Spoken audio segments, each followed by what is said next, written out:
அள்ள அள்ள குறையாதது அட்சய பாத்திரம். அது நமக்கு தெரியும், கேள்விப்பட்டிருக்கிறோம். ஆனால் போட போட நிரம்பாத ஒரு பாத்திரம் உண்டு. அது என்ன தெரியுமா? நம்மள பல பேர்கிட்ட அந்த பாத்திரம் உண்டு. அதுதான் பேராசை அப்படிங்கிற பாத்திரம். அதை நிறைவு செய்யவே முடியாது. பேராசையை பற்றி சுஃபி இலக்கியத்தில் ஒரு பிரபலமான கதை உண்டாம். அதை ஒரு பெரியவர் எடுத்து சொல்லியிருக்கிறார். ஒரு மன்னர் நகர்வலம் போயிட்டு இருக்கார். ஒரு பிச்சைக்காரன் மன்னர் எதிரில் வரான். பிச்சை போடுங்கிறான். என்னுடைய அமைதியை கெடுக்காதே போங்கிறார் மன்னர். அவன் சிரிக்கிறான். அரசே, உங்களுடைய அமைதி கெடக்கூடிய நிலையில் இருந்தா அதுக்கு பேர் அமைதியே கிடையாது அப்படின்னு நானா. எதிரில் நிற்கிறது வெறும் பிச்சைக்காரன் இல்லை, யோகி அப்படிங்கிறத மன்னர் புரிஞ்சுக்கிட்டார். துறவியே, உங்களுக்கு என்ன வேணும்னாலும் கேளுங்க, கொடுக்குறேன்னாராம். அந்த துறவி மறுபடியும் சிரிக்கிறார். அரசே, உங்களால் முடியாததையெல்லாம் கொடுக்க முடியும்னு சத்தியம் செய்யாதீங்க அப்படின்னார். மன்னருக்கு கோபம் வந்துட்டுது. என்ன இவர் இப்படி சொல்றாரு அப்படின்னு நினைச்சார். நகர்வலத்தை பாதியிலேயே நிறுத்தினார். வாங்க அரண்மனைக்குன்னார். துறவியை அழைச்சிக்கிட்டு அரண்மனைக்கு வந்துட்டார். துறவி தன்கிட்ட இருந்த பிச்சை பாத்திரத்தை நீட்டினார். இது நிறைய எனக்கு பொற்காசுகள் வேணும் அப்படின்னாராம். அவ்வளவுதானா, இது ஒரு பெரிய காரியமா அப்படின்னு கையை தட்டினாராம் மன்னர். ஒரு பெரிய தாம்பாளம் நிறைய பொற்காசுகள் சேர்ந்தது. அதை அள்ளி போட்டார். போட போட அந்த பிச்சை பாத்திரம் நிரம்பவே இல்லை. பொற்காசுகள் போட போட அவ்வளவையும் உள்ள வாங்கிக்கிட்டே இருக்குது. அரசாங்க கஜானாவே காலி ஆயிட்டுது. மூட்டை மூட்டையா பொற்காசுகளை கொட்டி பார்த்துட்டாங்க. அது முழுங்கிக்கிட்டே இருக்குது. கடைசி வரைக்கும் அந்த பிச்சை பாத்திரம் நிரம்பவே இல்லை. அரசர்கிட்ட இருந்த கர்வம் போயிட்டுது. அப்படியே பொத்துன்னு துறவி காலில் விழுந்தார். அப்போ அந்த துறவி சொன்னாராம், மன்னா, இந்த பிச்சை பாத்திரத்தை உங்களால் மட்டும் இல்லை, வேற யாராலையும் நிரப்ப முடியாது. அதுக்கு என்ன காரணம்னா, இது சாதாரண பிச்சை பாத்திரம் இல்லை, பேராசைகளோட வாழ்ந்து செத்துப்போன ஒரு மனிதனின் மண்டை ஓடுது அப்படின்னாராம். பாருங்க, இதுதான் அந்த சுஃபி இலக்கிய கதை.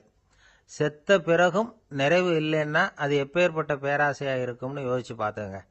நம்மால் ஒருத்தர் கல்யாணம் பண்ணிக்க பொண்ணு பார்த்துக்கிட்டு இருந்தார். அழகு, அறிவு, படிப்பு எதுவும் தேவையில்லை, பணம் மட்டும் இருந்தா போதும் அப்படின்னு பார்க்குறவங்க கிட்ட எல்லாம் சொல்லி வச்சார். ரொம்ப நாளைக்கு அப்புறம் ஒரு பணக்காரர் கிடைச்சார். அவர் சொன்னார், இதை பாருங்க, எனக்கு 20 வயசுல ஒரு மகள். அவளை நீங்க கல்யாணம் பண்ணிக்கிட்டா 2 லட்சம் பணம் கொடுப்பேன். 25 வயசுல ஒரு பொண்ணு. அவளை கல்யாணம் பண்ணிக்கிட்டா 2.5 லட்சம் தருவேன். 30 வயசுல ஒரு பொண்ணு இருக்கா. அவளை கல்யாணம் பண்ணிக்கிட்டா 3 லட்சம் தருவேன். என்ன சொல்ற அப்படின்னாராம். இவன் கொஞ்ச நேரம் யோசிச்சு பார்த்துருக்கான். அதுக்கப்புறம் மெதுவாக அவரை நிமிந்து பார்த்து, ஏன் சார், உங்ககிட்ட 50 வயசுல ஏதாவது பொண்ணு இருக்கா அப்படின்னு கேட்டானா. ஒரு தெருவில் சில சிறுவர்கள் விளையாடிக்கிட்டு இருந்தாங்க. ஏதோ ஒரு உயரமான கல்லை நடுத்தெருவில் வச்சு அதை சுற்றி சுற்றி ஓடி வந்துகிட்டு இருக்கிறாங்க. அது என்ன விளையாட்டோ அவங்களுக்கு தான் தெரியும். கொஞ்ச நேரம் அப்படி விளையாடிக்கிட்டு இருந்தவங்க விளையாடி முடிச்சதும் அந்த கல்லை நடுத்தெருவில் அப்படியே விட்டுட்டு அவங்கவுங்க வீட்டுக்கு ஓடி போட்டாங்க. அதுக்கப்புறம் அந்த வழியாக 2 பெண்கள் பேசிக்கிட்டே வந்தாங்க. பேச்சு சுவாரஸ்யத்தில் நடுத்தெருவில் இருந்த அந்த கல்லை கவனிக்கல. காலில் இடிச்சுட்டுது, லேசா ரத்தம் வந்துட்டுது. வலி தாங்கலை. காலில் இடிச்சுக்கிட்ட பொண்ணு திட்ட ஆரம்பிச்சுட்டுது. வர வர ஊர் உலகம் ரொம்ப கெட்டு போச்சு, யாருக்கும் பொறுப்பே கிடையாது பாரு, இப்படி நடுத்தருவில் பொறுப்பு இல்லாமல் இப்படி கல்லை போட்டு வச்சிருக்கிறாங்களே, இது நியாயமா அப்படின்னு சொல்லி இந்த சமூகத்தை கடுமையாக விமர்சனம் பண்ணிக்கிட்டு அவங்க போயிட்டாங்க. கொஞ்ச நேரம் கழிச்சு ஒரு வாலிபன் அந்த வழியாக வந்தான். அந்த கல்லை பார்த்தான், நின்னான். ஒரு நிமிஷம் யோசனை பண்ணான். என்ன பண்ணலாம்னு பார்த்தான். தன்னுடைய வீரத்தையும் பலத்தையும் காட்டணும்னு நினைச்சான். பின்னாடி போனான். அப்புறம் வேகமாக ஓடி ஒரு சின்ன ஹை ஜம்ப், அப்படியே துள்ளி குதிச்சான். துள்ளி குதிச்சு தாண்டி அந்த பக்கமாக போய் விழுந்தான். அப்படியே விசில் அடிச்சுக்கிட்டு அவன் பாட்டுக்கு நடந்து போகிறான். அடுத்தபடியாக ஒரு காதல் ஜோடி அந்த வழியாக வந்தது. நடுத்தெருவில் கல் கண்ணில் பட்டது. அவங்க 2 பேரும் ரொம்ப நெருக்கமாக சேர்ந்து வந்துக்கிட்டு இருக்கிறாங்க. நடுவில் கல் இருக்கிறதுனால கொஞ்ச நேரம் 2 பேரும் விலகி மறுபடியும் இந்த பக்கம் சேர்ந்து போகணும். கொஞ்ச நேரம் நாம் பிரிய வேண்டி இருக்குதே அப்படின்னு வருத்தத்தோட முணுமுணுத்துக்கிட்டே இந்த பக்கம் வந்தாங்க. அதுக்கப்புறம் வழக்கம் போல சேர்ந்து அவங்க பாட்டுக்கு எதிர்காலத்தை பற்றி கற்பனை பண்ணிக்கிட்டே போயிட்டாங்க. கடைசியாக அந்த வழியாக பார்வை இல்லாத ஒருத்தர் வந்துகிட்டு இருக்கார். அவர் கையில் வழக்கமாக வச்சிருக்கிற அந்த ஊன்றுகோல், கையில் இருக்கிற அந்த ஊன்றுகோலால் தனக்கு முன்னாடி அப்படியும் இப்படியும் அப்படியே தட்டிக்கிட்டு பார்த்துக்கிட்டே அவர் மெதுவாக நடந்து வந்துகிட்டு இருக்கிறார். வழியில் இருக்கிற அந்த கல் தட்டுப்பட்டுது. உடனே நடுத்தெருவில் ஒரு கல் இருக்குங்கிறத அவர் புரிஞ்சுக்கிட்டார். உடனே குனிஞ்சார். அந்த கல்லை தடவி பார்த்து எடுத்தார். தெரு ஓரமாக கொண்டுட்டு போய் போட்டார். அதுக்கப்புறம் அவர் பாட்டுக்கு அவர் வழியில் நடந்து போனார். இப்போ இதில் பல பேர் வந்தாங்க போனாங்க. இவங்களில் பார்வை உள்ளவங்க யார், பார்வை இல்லாதவங்க யார்? இப்படி ஒரு கேள்வி கேட்டால் என்ன பதில் சொல்ல முடியும்? கொஞ்சம் யோசிச்சு பார்த்தா இன்னைக்கு பல பேர் இப்படி தான் இருந்துகிட்டு இருக்கிறோம். ஒரு ஆள் பார்க்கறதுக்கு பெரிய மனுஷன் மாதிரி இருக்கார். ஒரு தெரு வழியாக நடந்து வந்துகிட்டு இருந்தார். இருட்டு நேரம். வழியில் ஒரு பெரிய கல் கிடந்தது, கருங்கல். பார்த்தார். கொஞ்ச நேரம் யோசிச்சார். போய் தூக்கி பார்த்தா ரொம்ப கனமாக இருந்தது. இன்னொரு ஆள் சேர்ந்தாதான் தூக்க முடியும். இவர் உடனே ரோட்டோரமாக போய் ஒரு மரத்தடியில் உட்காந்துக்கிட்டார். ரெண்டு பக்கமும் பார்த்துக்கிட்டே இருக்கார், யாராவது வர்றாங்களான்னு. கொஞ்ச நேரத்தில் ஒருத்தர் வந்தார், இவருக்கு தெரிஞ்சவர். என்னங்க இந்த நேரத்தில் இங்கே உட்காந்துருக்குறீங்கன்னு கேட்டார் அவர். அதோ அந்த கருங்கல் அப்படின்னு சுட்டி காட்டினார். ஓ, அதை தூக்கி ஓரமாக போடணுமா? வாங்க ரெண்டு பேரும் தூக்கலான்னார் வந்தவர். நான் அதுக்காக உட்காந்துருக்கலேன்னார் இவர். பின்ன வேற எதுக்காகன்னார் அவர். ஒரு மனுஷன் கருங்கல்லில் காலை இடிச்சுக்கிட்டான்னா எப்படி துள்ளுவான்னு பார்க்கணுங்கிறது எனக்கு ரொம்ப நாளாக ஒரு ஆசை. அதுக்காக தான் உட்காந்துருக்கிறேன் அப்படின்னாராம். ஒரு பெரியவர் உட்காந்துருக்கிறார். அவரை சுற்றி அவருடைய தோழர்கள் உட்காந்துருக்கிறாங்க. ஏதோ ஒரு முக்கியமான செய்தியை அவர் அவங்களுக்கு சொல்லிகிட்டு இருக்கிறார். அவங்களும் ஆர்வமாக கேட்டுக்கிட்டு இருக்கிறாங்க. இந்த சமயத்தில் யாரோ ஒரு ஆள் வேகமாக அங்கே வர்றார். வர்ற வேகத்திலேயே எனக்கு ஏதாவது உதவி செய்யுங்க அப்படின்னு கேட்டுக்கிட்டே வர்றார். கேட்கறது உதவி, ஆனால் குரல் மிரட்டுறது மாதிரி இருக்கு, அதட்டி கேட்கறது மாதிரி இருக்கு. இதை கேட்டதும் அந்த பெரியவர் ஆத்திரப்படலை, ஆனால் அவரை சுற்றி இருந்தவங்க ஆத்திரப்பட்டாங்க. இதை பெரியவர் கவனிச்சார். கொஞ்சம் அமைதியாக இருங்கன்னார். வந்தவரை கூப்பிட்டார். அவருக்கு சில பொருள்களை கொடுத்தார். என்னங்க இப்போ உங்களுக்கு மகிழ்ச்சி தானே அப்படின்னார். ஆ அப்படின்னு அலட்சியமாக அவர் சொல்கிறார். நான் உங்களை நல்ல முறையில் நடத்தினேன்னா அப்படின்னு கேட்குறாரு அவர் மறுபடியும். அதெல்லாம் ஒன்றும் இல்லை அப்படின்னு சொல்லி அவர் சொல்லிகிட்டு இருக்கிறாரு. குரலில் கடுமை குறையில. சுற்றி இருந்தவங்களால இதை பொறுத்துக்க முடியல. கோபத்தோடு அவரை நோக்கி நெருங்க ஆரம்பித்தாங்க. பெரியவர் அவங்களையெல்லாம் தடுத்து நிறுத்தினார். வந்தவரை வாங்க என்னோட அப்படின்னு சொல்லி அழைச்சிட்டு போனார். வீட்டுக்கு போனார். அங்கே போனதும் இன்னும் சில பொருள்களை எடுத்து அவர்கிட்ட கொடுத்தார். இப்போ திருப்தி தானே, நான் உங்ககிட்ட நல்ல முறையில் நடந்துக்கிட்டேனா அப்படின்னார். அவர் முகம் இப்போ தான் கொஞ்சம் மலர்ந்தது. ரொம்ப நன்றி, இறைவன் உங்கள் குடும்பத்துக்கு எல்லா நன்மைகளையும் செய்வான் அப்படின்னு சொன்னார். இதே வார்த்தைகளை என்னுடைய தோழர்கள்கிட்டே சொல்லிட்டீங்கன்னா அவங்க கோபம் தணிஞ்சிரும். வர முடியுமான்னார். கண்டிப்பாக வர்றேன் அப்படின்னாரு. மறுநாள் காலையில் அந்த இடத்துக்கு வந்தார். அதே மாதிரி சொல்லிவிட்டு அவர் போயிட்டார். தோழர்கள்லாம் ரொம்ப வியப்போடு பெரியவரை பார்த்தாங்க. அந்த பெரியவர் தான் நபிகள் நாயகம். அவர் சொன்னார், ஒருத்தன் ரொம்ப ஆசையாக ஒரு ஒட்டகத்தை வளர்த்துக்கிட்டு வந்தான். ஒரு நாள் அந்த ஒட்டகம் கயத்தை அறுத்துக்கிட்டு ஓடி போயிட்டுது. அக்கம் பக்கத்தில் இருக்கிறவங்கெல்லாம் அந்த ஒட்டகத்தை பிடிக்கிறதுக்கு முயற்சி பண்ணாங்க. அதை துரத்திக்கிட்டு ஓடினாங்க. ஒட்டகம் தாறுமாறாக ஓட ஆரம்பிச்சுது. இந்த சமயத்தில் ஒட்டகத்தை வளர்த்தவன் அங்கே ஓடி வந்தான். நீங்கள் அதை ஒன்றும் செய்ய வேணாம், விட்டுருங்க. அதோட சுபாவம் எனக்கு நல்லா தெரியும். அதை சுலபமாக என்னோட வழிக்கு கொண்டுட்டு வந்துட முடியும். நான் பார்த்துக்கிறேன், விட்டுருங்கோ அப்படின்னா. எல்லாரும் விலகி போயிட்டாங்க. இவன் என்ன செஞ்சான் தெரியுமா? கொஞ்சம் புல்லை கையில் எடுத்துக்கிட்டு அந்த ஒட்டகத்தை நெருங்கினான். அவ்வளவுதான். அது ஓடி இவன் காலடியில் உட்காந்துக்கிட்டது. செல்லமாக அதை அப்படியே தடவி கொடுத்தான். முதுகில் ஏறி உட்காந்துக்கிட்டான். அது பாட்டுக்கு சாதுவாக நடந்து போகுது. இந்த கதையை நபிகள் நாயகம் தம்முடைய தோழர்களுக்கு சொல்கிறார். ஒட்டகத்தை மட்டும் இல்லை, சில மனிதர்களையும் கூட சில விதத்தில் அணுகிதான் அவர்களை சீர்திருத்த வேண்டியிருக்குது அப்படிங்கிறத அவங்களுக்கு உணர்த்தினார். இது ஒரு அழகான உளவியல் அணுகுமுறை. சில குடும்ப தலைவர்கள் கூட இந்த ஒட்டகம் மாதிரி நடந்துகிறது உண்டு. அப்புறம் அடங்கி போகிறதும் உண்டு. ஒரு குடும்ப தலைவர் காலையில் எழுந்திரிச்சதுலேருந்து சத்தம் போட்டு கத்திக்கிட்டு இருப்பார். பக்கத்தில் இருந்தவங்கெல்லாம் ஓடி போய் சமாதானம் பண்ணி பார்த்தாங்க. அவர் ஓயறது மாதிரி தெரியல. கடைசியில் அவர் மனைவி வந்தாங்க. நீங்கள் எல்லாம் விலகி போயிடுங்க, அவர் சுபாவம் எனக்கு தெரியும், நான் பார்த்துக்கிறேன் அப்படின்னாங்க. சரின்னு எல்லாரும் போயிட்டாங்க. சாயந்தரமாக பார்க்குறாங்க, அவர் சத்தம் இல்லாமல் ஒரு மூலையில் உட்காந்துருக்கிறார். ரொம்ப சாதுவா. ஆச்சரியமாக இருந்தது. என்னம்மா பண்ணீங்கன்னு கேட்டாங்க. அது ஒன்றும் இல்லைங்க, ஒரு வேளை சாப்பாட்டை நிறுத்தினேன், பட்னி போட்டேன், அவ்வளவுதான் அப்படின்னாங்க அந்த அம்மா. இந்த உலகத்தில் எவ்வளவோ உயிரினங்கள் இருக்கு. ஒவ்வொன்றும் ஒவ்வொரு விதமாக சண்டை போடுது. இப்போ 2 மாடு சண்டை போட்டுக்குதுன்னு வச்சுங்க, என்ன பண்ணும்? 2 முட்டிக்கும். அதுக்கு சண்டை போடுறதுக்கு ஆயுதமாக உபயோகப்படுறது அதோட கொம்பு. 2 சேவல் சண்டை போட்டுக்குதுன்னு வச்சுங்க, அதுக்கு ஆயுதமாக உபயோகப்படுறது அதோட கால் நகம். காலால் தான் அது ஒன்றோட ஒன்று சண்டை போட்டுக்கும். ஆனால் 2 மனுஷன் சண்டை போட்டுக்கிறான்னு வச்சுங்க, இவன் இன்னதை தான் ஆயுதமாக உபயோகப்படுத்துவான்னு குறிப்பிட்டு சொல்ல முடியாது. கல்லை எடுப்பான், கத்தி எடுப்பான், துப்பாக்கி எடுப்பான், என்ன வேணாலும் பண்ணுவான். வாயால் திட்டுவான், கையால் அடிப்பான், காலால் உதைப்பான், சகலகலா வல்லவன். விலங்குகள்லாம் பொதுவாக வாயை சாப்பிட்றதுக்கு மட்டும்தான் உபயோகப்படுத்துது. ஆனால் இவனுக்கு சாப்பிட்றதுக்கும் அதுதான், சாப்பிட்டு விட்டு திட்டுறதுக்கும் அதுதான். ஆனால் ஒரு விஷயத்தில் மட்டும் கெட்டிக்கிறேன். அதாவது நாம் சண்டை போட்டுக்கிட்டாலும் பரவாயில்லை, கோழிகள் சண்டை போடாமல் இருக்கணும் அப்படின்னு ஆசைப்படுறான். எதுக்காக? கோழிகள் சண்டை போடாமல் இருந்தால் நிறைய முட்டைகள் போடுமா, அதுக்காக தான் இந்த அக்கறை. கோழி பண்ணை வச்சிருக்கிறவங்களுக்கு இது ஒரு பெரிய பிரச்சனை. அதாவது பண்ணையில் இருக்கிற கோழிகளுக்குள்ள அடிக்கடி சண்டை வந்துடும். அதனால் முட்டை உற்பத்தி குறைஞ்சிரும். சரி, இதுக்கு என்ன பண்ணுறது? பண்ணையில் போய் உட்காந்துக்கிட்டு தினமும் பஞ்சாயத்து பேசிகிட்டு இருக்க முடியுமா? அமெரிக்காவில் கோழி பண்ணை வச்சிருக்கிற ஒருத்தர் இதை பற்றி யோசனை பண்ணி பார்த்தாராம். ஒரு வழியையும் கண்டுபிடிச்சிருக்கார். கோழிக்கெல்லாம் மூக்கு கண்ணாடி மாட்டி விட்டுட்டோம்னா அது சண்டை போடுற குணம் குறைஞ்சிரும், முட்டை அதிகமாகிடும். அந்த கண்ணாடியில் உள்ள லென்ஸு சிவப்பு நிறத்தில் இருக்கணும், அவ்வளவுதான் அப்படின்னு அவர் கண்டுபிடிச்சாராம். இது ஏற்கனவே நடைமுறையில் கண்டுபிடிக்கப்பட்ட ஒரு விஷயம். ஆனால் எல்லா கோழிக்கும் சிவப்பு மூக்கு கண்ணாடி எப்படி மாட்டி விடுறது? அப்படியே மாட்டி விட்டாலும் அது நழுவாமல் இருக்கணுமே. இப்போ நாமெல்லாம் நடு விரலால் மூக்கு கண்ணாடி நடுவில் தொட்டு அப்படி ஸ்டைலாக சரி பண்ணிக்கிறோம். அது மாதிரி கோழி எப்படி சரி பண்ணிக்கும்? இதுதான் பிரச்சனை. இதுக்கு அவர் என்ன வழி கண்டுபிடிச்சாருன்னா, கோழிக்கெல்லாம் மூக்கு கண்ணாடிக்கு பதிலாக விழியொட்டு வில்லைகள், கான்டாக்ட் லென்ஸ், அதை பொருத்தி விட்டா என்ன அப்படின்னு யோசனை பண்ணார். அதே மாதிரி பண்ணார். அதே மாதிரி செஞ்சு பார்த்தார், வெற்றி. அதுக்கப்புறம் கோழியெல்லாம் சண்டை போட்டுக்கலையாம், சமாதான பிரியர்கள் ஆகிட்டு தான். கோழிகளுக்கு இயல்பாகவே சண்டை போடுற குணம் உண்டு. ஆனால் அதோட கண்ணுக்கு பார்க்குற பொருள்லாம் ரோஜா நிறத்துலையோ அல்லது இன்னும் சொல்ல போனால் அழுத்தமான சிவப்பு நிறத்துலையோ தெரிஞ்சதுன்னா சண்டை போடுற குணம் குறைஞ்சிருதான். அந்த சமயத்தில் அது அதிகமாகவும் முட்டையிட ஆரம்பிச்சுடுதான். அதே நேரத்தில் இறை எடுக்கிறத கூட குறைச்சிக்குதான். இது ஏன் இப்படி பண்ணுதுங்கிறது விஞ்ஞானிகளுக்கு இன்னமும் புரியலையா. எப்படியோ அமெரிக்க கோழிகள்லாம் கான்டாக்ட் லென்ஸ் பொருத்திக்க ஆரம்பிச்சாச்சு.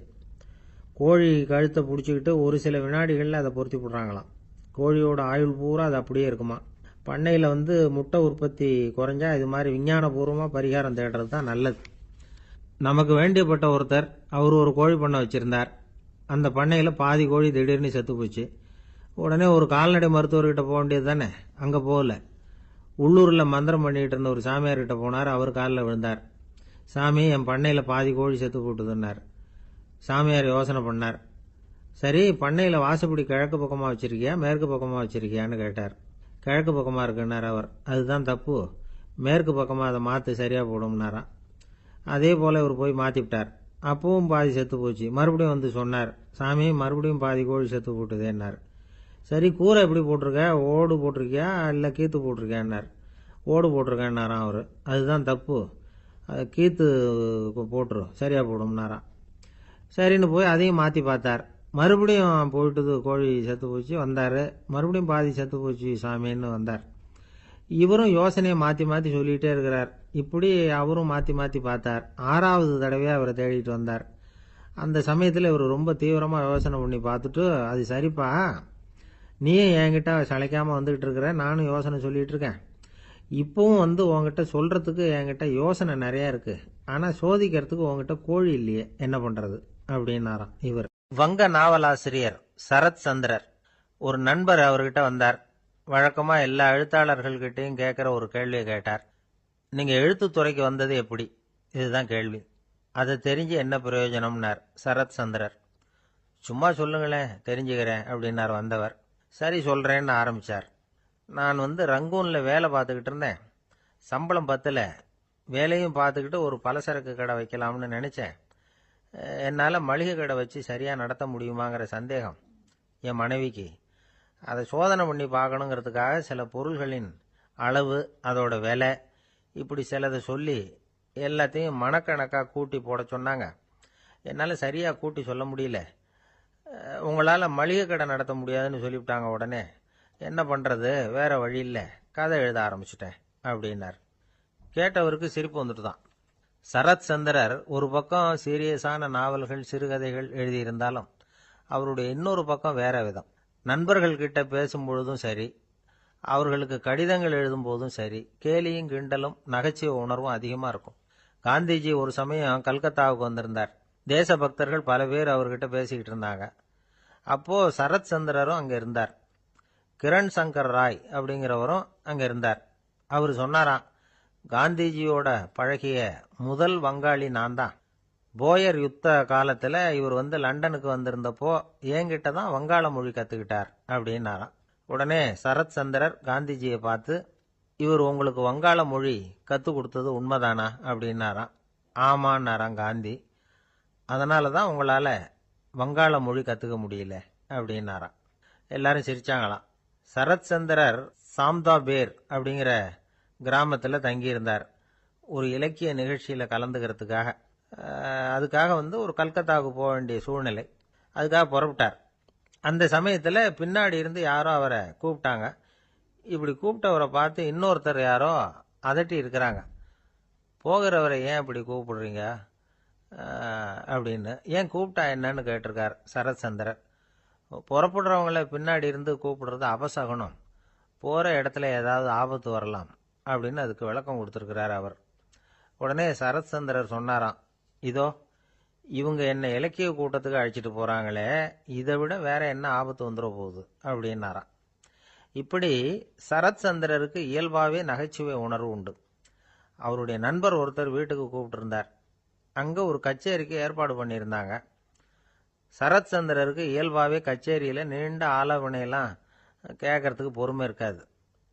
அதனால மெதுவா பாட போறவர் எப்படி அப்படின்னு கேட்டிருக்கார். அவருக்கு ரொம்ப நல்லா பாட தெரியும் அப்படின்னு சொல்லியிருக்கிறாங்க. அதுக்கு சரத் சந்திரர், பாட தெரியுங்கிறது சரி, பாட்டை நிறுத்த தெரியுமா அதை சொல்லுங்க முதல்ல அப்படின்னாராம்.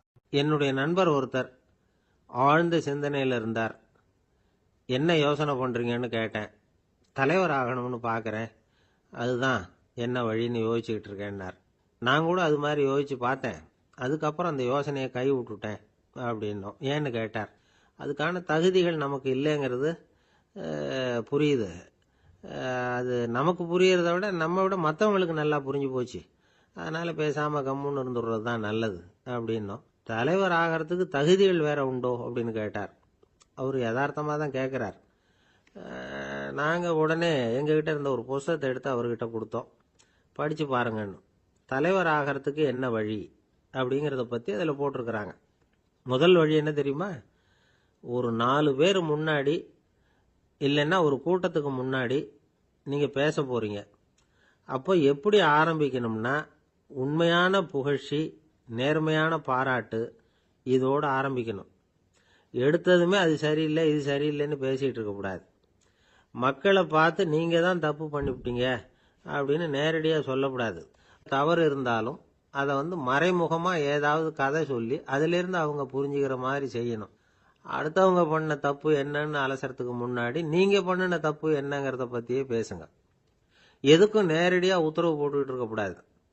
இதை நீங்கள் செய்யணும் அப்படின்னு சொல்கிறதுக்கு பதிலாக நீங்கள் இப்படி செஞ்சால் எப்படி இருக்கும் அப்படின்னு கேள்வி மாதிரி கேட்கணுமா.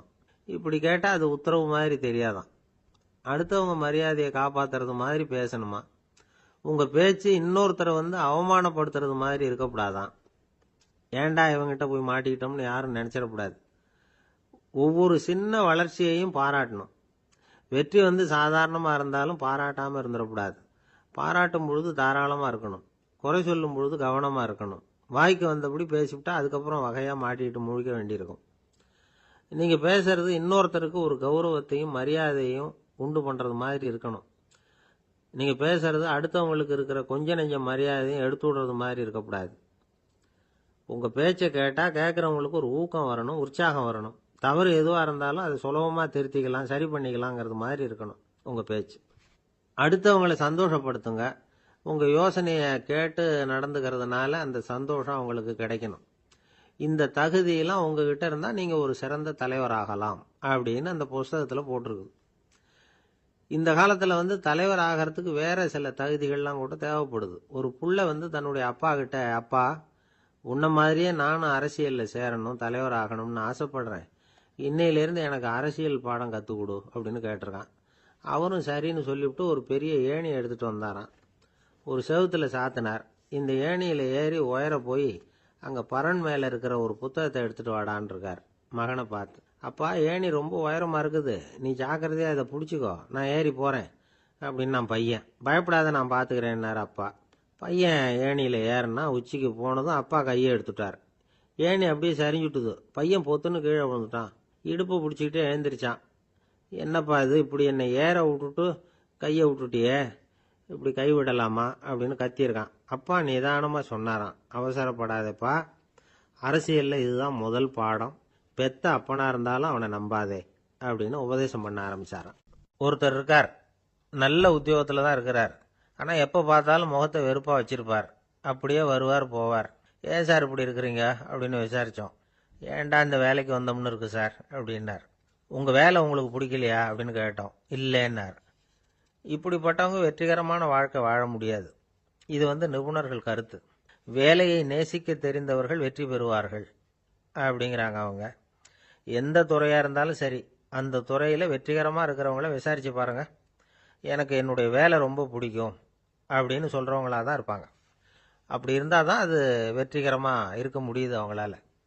ஒருத்தனுக்கு பிடித்தமான பொழுதுபோக்கே அவனுடைய தொழிலாக இருந்துட்டுதுன்னா அவனை மாதிரி கொடுத்து வச்சவன் வேற யாரும் இல்லை அப்படிங்கிறார் பெர்னாட் ஷா. ஒரு தடவை மன்னர் ஹுமாயூன் உயிரை தண்ணீர் முண்டு ஊற்றுகிற தொழிலாளி ஒருத்தர் காப்பாற்றினாராம் அந்த ஹுமாயூன் உயிரை. உடனே மன்னர் கேட்டிருக்கார், உனக்கு என்ன வேணும்னாலும் கேளு தரேன், உயர் பதவி வேணுமா அப்படின்னு கேட்டாராம். மன்னா, மக்களின் தாகம் தீர்க்கக்கூடிய இந்த பணியை விட உயர்ந்தது உண்டா அப்படின்னாராம் அந்த தொழிலாளி. அவரால் அவருடைய வேலையை நேசிக்க முடிஞ்சுது, அதனால் மகிழ்ச்சியாக இருக்க முடிஞ்சுது. நாமெல்லாம் அப்படி இல்லை. வேலை கிடைக்கிற வரைக்கும் கிடைச்சா போதும் அப்படின்னு இருக்கோம். கிடைச்சதுக்கப்புறம் ஏன்டா அந்த வேலைக்கு வந்தோம்னு ரொம்பவும் அழுத்துக்குவோம். சரி, நாம் இருக்கிற இடத்துல நாம் வெற்றிகரமாக இருக்க வழி உண்டா அப்படின்னா உண்டுன்னு சொல்கிறாங்க. அதாவது மன இயல் நிபுணர்கள் இருக்கிறாங்க இல்லையா, அவங்க அதுக்கு முக்கியமாக 6 வழிகள் சொல்கிறாங்க. நீங்கள் ஒரு அலுவலகத்தில் வேலை பார்க்குறவரா அப்படின்னா இதை கேளுங்க. அதாவது உங்கள் மேலதிகாரி எதிர்பார்ப்புக்கு தகுந்த மாதிரி உங்கள் வேலை இருக்குதா? அப்படி இல்லைன்னா முதல்ல உங்கள் வேலையின் தரம் உயரணும். உங்களுக்கு மேலே கீழே வேலை பார்க்குற பணியாளர்கள்கிட்ட நல்ல விதமாக பழகிறீங்களா? அந்த உறவு முறையில் ஏதாவது குறை இருந்தால் அதை கண்டுபிடிச்சி சரி பண்ணுங்க. நம்பிக்கைக்கு உரியவர் அப்படின்னு நீங்கள் பேர் எடுக்கணும். நீங்கள் எடுக்கிற முடிவு நல்ல முடிவாக தான் இருக்கும் அப்படின்னு அடுத்தவங்க சொல்லணும். உங்கள் தோற்றத்துக்கு முக்கியத்துவம் கொடுங்க. இது மனம் உடல் ரெண்டும் சம்பந்தப்பட்டது. அதனால் மனசையும் ஆரோக்கியமாக வச்சுருக்கணும், உடம்பையும் ஆரோக்கியமாக வச்சுருக்கணும். உங்களுடைய நிர்வாகம் செயல்படுற விதத்தை நல்லா புரிஞ்சு வச்சுக்கணும். உங்களுடைய நிர்வாகம் இப்போ ஒரு காரியம் செய்யுதுன்னு வச்சுங்க, ஏன் அப்படி செய்யுது, எதுக்காக அப்படி செய்யுது, அதனுடைய குறிக்கோள் என்ன, அது நீடிக்கிறதுக்கு காரணம் என்ன, இதையெல்லாம் தெரிஞ்சுக்கணும். சிரிப்புக்கு வஞ்சகம் பண்ணக்கூடாது, நல்லா சிரிக்கணும், அப்போ தான் அது திரும்ப கிடைக்கும். கடந்த கால தோல்வியை பற்றி கவலைப்படக்கூடாது. முதலாளி விருப்பம் தெரிஞ்சு நடந்துக்கிறது நல்லது தான். அதுக்காக காக்கா பிடிக்கணுங்கிற அவசியம் இல்லை. உங்களுக்கு ஒரு பொறுப்பான வேலை கிடைக்குது, உடனே சத்தம் குழப்பம் அப்படின்னு சூழ்நிலையை இறுக்கமாக ஆக்கிடக்கூடாது. எந்த சூழலையும் இயல்பாக கையாளக்கூடியவர் அப்படிங்கிறத காட்டணும். இதெல்லாம் உங்கள் துறையில் நீங்கள் வெற்றி பெற நிபுணர்கள் சொல்கிற யோசனைகள். இவ்வளவு விவரமும் சொல்லிவிட்டு ஒருத்தரை பார்த்து கேட்டோம், இப்போ சொல்லுங்க, நீங்கள் செய்கிற வேலை உங்களுக்கு பிடிச்சிருக்குதா அப்படின்னோம். ரொம்ப ரொம்ப பிடிச்சிருக்குது அப்படின்னார். சரி, என்ன செஞ்சிட்டு இருக்கிறீங்க அப்படின்னு கேட்டோம். சும்மா தான் இருக்கிறேன் அப்படின்னார் அவர். அவர் ஒரு பெரிய குடும்பத்தில் பிறந்தவர். இருக்கிற சொத்துக்கள் எல்லாத்தையும் வாரி வழங்கிவிட்டு காட்டுக்கு புறப்பட்டார் தவம் செய்யறதுக்காக. இருந்தது பூராவும் கொடுத்துட்டார். இனிமேல் எதுவுமே இல்லை கொடுக்கறதுக்கு. அப்போது கடைசியாக ஒருத்தன் கையை நீட்டினான். ஐயா, ஏதாவது கொடுங்கன்னா. அவர் பார்த்தார். கட்டியிருக்கிற வேட்டியை தவிர வேறு எதுவுமே இல்லை. 8 முழம் பட்டு வேட்டி, ஜரிகை கரையோடு இருக்குது. கடைசியாக அதை தான் எடுத்து கட்டிக்கிட்டு அவர் புறப்பட்டுக்கிட்டு இருக்கிறார். அவர் பார்த்தார், எதிரில் அவன் பரிதாபமாக நின்றுட்டு இருக்கிறான். அந்த 8 முழ வேட்டியை 2ஆக கிழிச்சார். 4 முழத்தை அவங்ககிட்ட கொடுத்துட்டு மீதி 4 முழத்தை தன்னுடைய இடுப்பில் கட்டிக்கிட்டு அவர் காட்டுக்கு போயிட்டார். இவன் என்ன பண்ணான் தெரியுமா? கையில் கிடைச்ச 4 முழத்தை எடுத்துக்கிட்டு கடை வீதிக்கு போனான். பழைய பட்டு வேட்டி ஜருகை இதெல்லாம் விலைக்கு வாங்குற வணிகர் ஒருத்தர் இருந்தார். அவர்கிட்ட போனான். இதை விலைக்கு எடுத்துக்கிறீங்களான்னு கேட்டான். அவர் வாங்கி பார்த்தார். ஆகா, ரொம்ப அருமையான வேட்டி, விலை ஒசந்த ஜருகை, இது ஏது உனக்குன்னு கேட்டார். அவன் நடந்ததை சொன்னான். அப்படின்னா ஒன்று செய், இந்த வேட்டியோட இன்னொரு பாதியையும் மெதுவாக வாங்கிட்டு வந்துரு, உனக்கு நிறைய பணம் தரேன் அப்படின்னார் அந்த வணிகர். இவன் கொஞ்சம் யோசனை பண்ணி பார்த்தான். கொஞ்சம் இருங்க தான் வந்து விடுறேன் அப்படின்னு சொல்லிவிட்டு நேராக காட்டுக்கு போனான். அவர் எங்கே இருக்காருன்னு தேடி கண்டுபிடிச்சான். அவர் ஒரு இடத்துல தவக்கோலத்தில் இருக்கிறார். கட்டியிருந்த இடைவேட்டியும் அவரை அறியாமலே நழுவி கீழே விழுந்து கிடக்குது. இவனுக்கு ரொம்ப வசதியாக போச்சு. அவரை கேட்க வேண்டிய அவசியமே இல்லை. மெதுவாக சத்தம் போடாமல் அடிமேல அடி வச்சு நெருங்கினான். அவர் கண்ணை மூடிக்கிட்டு அவர் பாட்டு நின்றுக்கிட்டு இருக்கார். இவன் மெதுவாக போய் கீழே கிடந்த அந்த துணியை எடுத்துக்கிட்டு சத்தம் போடாமல் திரும்பி நடந்தான். அப்படி கொஞ்சம் தூரம் நடந்திருப்பான். அப்படி ஓட ஆரம்பிக்கிற சமயத்தில் அவன் காலில் கீழே கிடந்த முள்ளு ஒன்று நறுக்குன்னு தைச்சுவிட்டுது. வலி தாங்க முடியாமல் அம்மான்னு கத்திவிட்டான். இந்த சத்தத்தினால கண்ணை மூடி நின்றுக்கிட்டு இருந்த அவர் தவம் கலைஞ்சிது.